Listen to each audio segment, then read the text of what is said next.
Hello and welcome to Optimistic Wellness.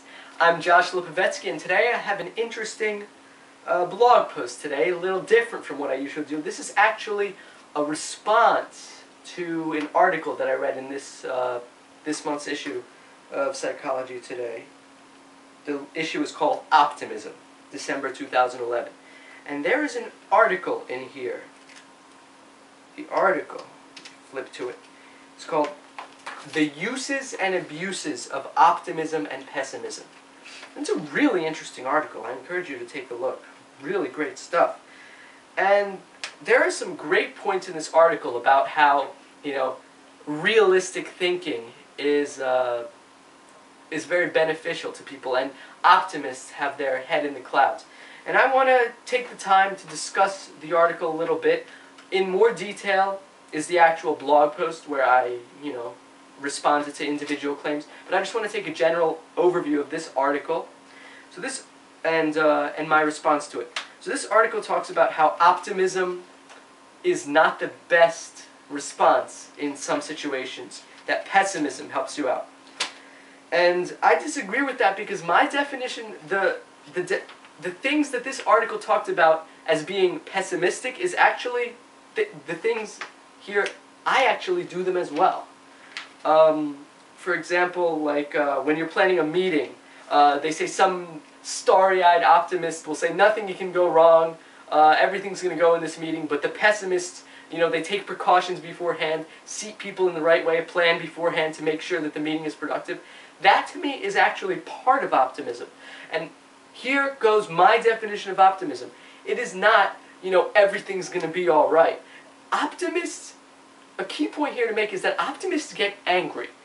Optimists sometimes get even more angry than pessimists. The difference is the optimists use their anger to find solutions and to take action and make things happen.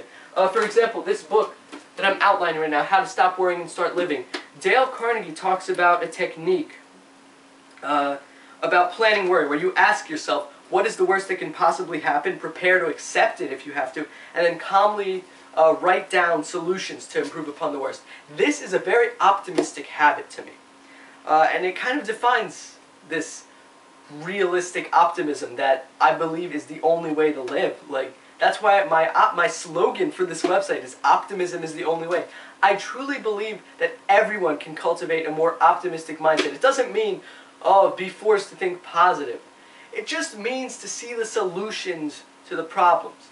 You don't have to be all positive thinking, although the negative thoughts can weigh you down if you think them too much. You can still think negatively, but the grand scheme of things, you do have a positive mindset of life, and you are a solution-based person. That's an optimist to me. A solution-based person, a person who finds solutions. So basically when I say optimism is the only way, I'm saying being a solution-focused person is the only way.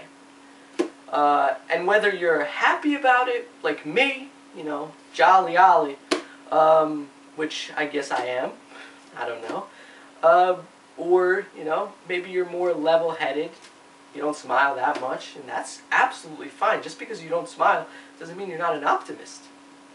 So I encourage you to read the more detailed article that I posted in response to this, Uses and Abuses of Optimism and Pessimism, and please tell me what you think. Thank you. I'm Josh Lipovetsky, OptimisticWellness.com.